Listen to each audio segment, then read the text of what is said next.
Because I know for me personally, for a lot of the stories that I tend to gravitate more towards, if they have a strong sense in man versus self, that is where I go into it. The more dark and bleak, the most enduring it is to see the stubbornness of the human spirit to continue on, and about existentialism is about man against nature and man against man. Okay, so Danny, have you read the Red Rising series? All right. Okay, do you want me to go ahead and pitch? Yep. Okay, so this is why this is part of the reason why I wanted to do this, is because I want to be able to pitch books that again I think at least most people would kind of enjoy. Hello there, the YouTube algorithm recommends you for the first time, so I had to come because of book talk. Yes, we're talking about fantasy and sci-fi, science fiction. Yes, I am a nerd, and we are all nerds here. Too bad if you follow the stream, you are a nerd. Ergo. So, Red Rising. Marcus, have you heard of Red Rising? So, to put it in perspective, okay, the way I kind of explain it a little bit is the way it is explained, the entire society has an entire hierarchy based on colors. And based on the colors is like where, again, human advancement, human evolution has come forward, that has created a dominant race. And the ones at the very, very top are the golds. These are, I would equate it in Warhammer as to like your space marines. These are guys that are bigger, but this is more bigger due to pure natural evolution. They really haven't gone under the knife. In fact, they take pride in the fact that they themselves are just these amazing hulking individuals. Too bad. We're like, perfect. I love being a genuine nerd. So this is my kind of community. Perfect. Welcome on in. So golds being the top, they are, and again, it is very much taken from Rome. Like that's their inspiration, is very much Roman Empire. At the very, very, very bottom are the reds. The reds are basically, they are the slaves. They are the slaves of the society. And now we're going to flip it to the sci-fi realm, is the reds were sent to Mars on a mission, and they have been told that to excavate Mars to get this mineral to help terraform other planets, and that they are the pioneers, and that the golds will truly thank them for the service that they are given. So yes, we got the color hierarchy, and the lowest of the low is the red. In fact, within the red, there's two. There's high reds and low reds. The main character, Darrow, is a low red. And Darrow learns about this from his wife, Io. I'm going to spoil the first part of it, and then I'm going to summarize the rest of the book. And it's a trilogy, okay, because it's a bigger book. So within the first part of it, Darrow is he works as a hell diver. Yes, there's 5 books in the Red Rising collection. There's the first 3, which is the core trilogy, and then there's 2 other books. Right now, I believe another one is currently being written that will be released sometime next year. Yep, it can be a pretty big series. That's small compared to some of the other series I read. So with it, again, color hierarchy, we talk about, Darrow is a miner, and he's trying to win the Laurel. The Laurel is like, again, if I were to equate it like Hunger Games, the Laurel is how they will get more food. Whoever wins the Laurel, their family is going to get the most food. So Darrow's competing hard as a hell diver to try to mine the most minerals, mine the most of this, I want to say Telium-9 fragments that allows for miner, like hi ho, it's off to work we go. And technically he is a miner as well. Anyway, back to Red Rising. So Darrow has been mining. He is 16 years old at the first part of the book, and he's married. His wife is also 16. Reds don't live long. Reds, on average, live about 20 to 25 years. So most of them get married around the age of 14 or 15. In fact, that's like technically like their middle of their life, when it comes to that kind of scale. So after mining, he's like, I know I got it. We've earned it. We got this. So he's pre-celebrating, and another family gets the Laurel. It's the same family that has gotten the Laurel the past 100 times. Where may I find Red Rising? You are good at advertising, as I kind of check it out. Red Rising you can actually find on Barnes & Noble and Amazon.com. So you can buy it at bookstores. Actually, I will bring up the cover here in 1 second. I say it's got a big red wing. And honestly, I love a lot of the characters in the book, and that's why I want to fanboy about this for a bit. So when I say there's a... Okay, I am really right in the middle of it. Okay, I'm going to bring myself down here. I'm just going to be ahead. This is I'm going to say the core Red Rising trilogy. You got Red Rising, Golden Sun, and Morning Star. I'm currently reading Morning Star. I just finished Golden Sun this past week. He really hates the second ending. I will tell you why. I don't hate it. It's evil. It's mean. It is very mean. Okay. So then within this world, again, Darrow finds out that it's been rigged, that this family will always receive the laurel. And so to actually try to comfort him, his wife Io takes him out to a pasture, and this is where they start discovering the truth. The covers look like the Doom covers. Originally, I thought it was going to be similar to Doom. Yes, as you can tell, I get very worked up. So, wife takes him over to this field, and they look up at the stars, and then they realize the planet's already terraformed. They have been lying to the Reds this entire time. But because they went out and saw the truth, Io and they caught Io, the wife, and now she is to be executed. And Darrow's doing everything he can to stop the execution, and this is kind of the dark twisted part in this world. Since Mars actually has less gravity than Earth, when they hang somebody, they have to actually go up and pull on their ankles to snap their neck. That's the sad part in all this. And actually that's how the first chapter starts, is Darrow talking about how he had to pull his dad's ankles because his dad was trying to escape, essentially. And they also let the bodies hang there to send a message. It is very cruel. So right on Io's execution, she sings a song. Sounds like the family that won the laurel is close to the gold status. Yes, not exactly close to the golds, because there's a lot of other colors that go into the hierarchy. The gold is at the very top. Like, actually, you know, I'm gonna grab the book. Grab the book real quick. Golden Sun actually has the hierarchy in the cover of it. So yeah, you have the golds at the top, then silver, white, and copper. Those are like the nobles. Oh, it would go so hard, especially like with the Reds cultures. The Red culture is very much based on family, song, and music. Like, they actually have a dance and a song that's illegal because it's actually telling the history of the world. So yeah, gold, the fiercely intelligent rulers of humanity. Silver, innovators, financiers, and businessmen. White, priests and priestesses who oversee the ritual functions of society.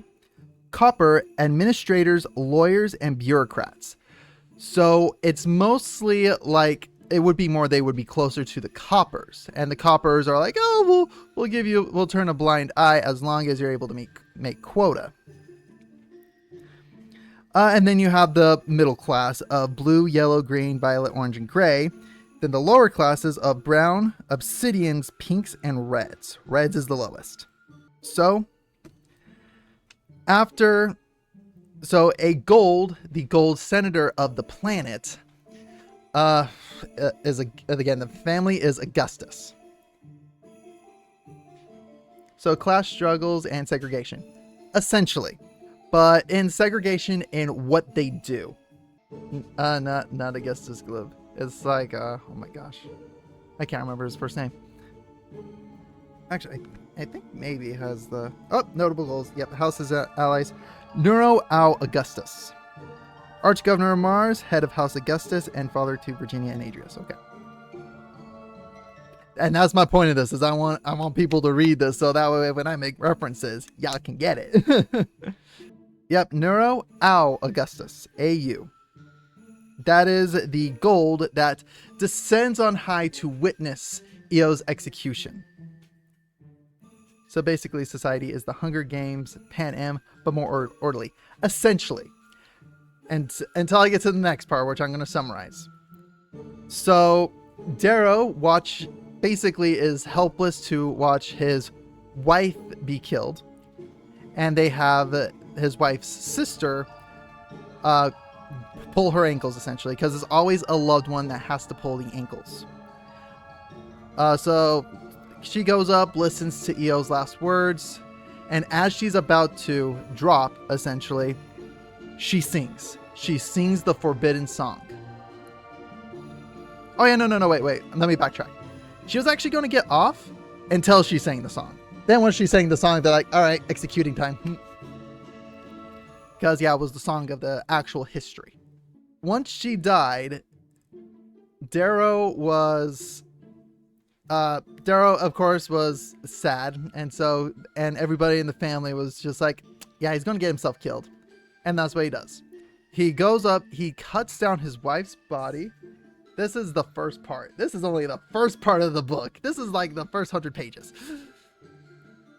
He goes up, cuts her down, and buries her in the garden that she showed him. And during that time, the garden, prior to all this, she is encouraging him to break free, try to find freedom. Go and do this. I will read Red Rising at my local library. Yep, always support your local library.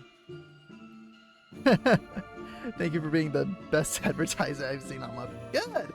I think the best advertising is honest advertising. So he goes up, cuts the wife's body down, because again, usually with the Reds, they have to leave the body hanging for months. Like, the body will decompose. But he's like, I'm not going to do that to my wife. Goes up, cuts her down. They discover him, and they hang and kill him.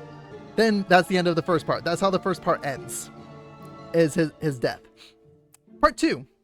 Yeah, his uncle, Neril, gave him a oil that stopped his heart rate. Yeah, that's just the first part. You're on the second part. I'm on the second part, and this is where I'm going to start exaggerating and start summarizing. Because there's 3 books about this character. The Telltale Game's potential is strong with Red Rising. This is making me geek out so hard. Wait till I show you some of the art, because it's awesome. Hold up, Ellie, stop it, no spoilers. I'm not going to do the major spoilers. At this point, I'm more just going to explain the world itself. Is because Darrow learns there's a lot more to this world. Because basically, there is a terrorist group, and they mentioned this in the first part as well, called the Sons of Ares. They are known as a terrorist group because they go around blowing things up. He gets saved by the Sons of Ares, and the Sons of Ares have a plan. They are wanting him to infiltrate to be a gold.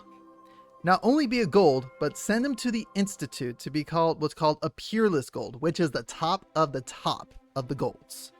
So the entire idea is to have Darrow infiltrate the golds, but in order to do that, he has to go to somebody called a carver. This is somebody, and this is where it gets 40k like. This is somebody who basically splinters DNA, augments the body, changes it. And the guy they go to actually specializes in aquatics and avian carvings. AKA, he is able to add wings to people, gills, and all these function. They can function. The wings he puts onto this girl don't work. They don't function. And that's to kind of keep her chained to the earth, because this is where you meet some of the pinks.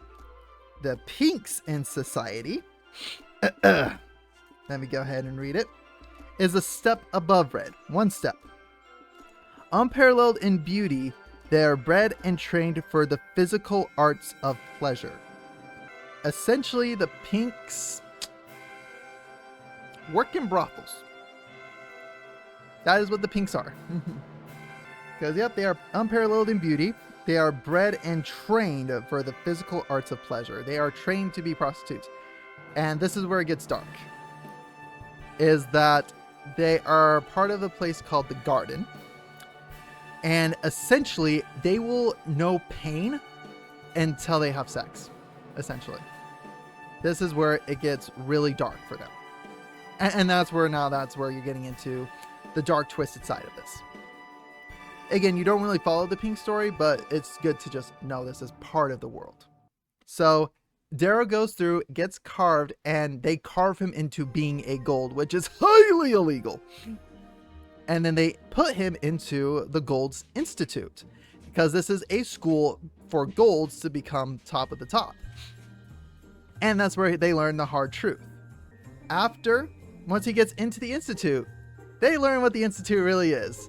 And this is where it turns into like Percy Jackson, because all of the golds are then adopted into Roman god houses. And each one of them has basically like each of the people who select them are portraying themselves as like the gods, so to speak.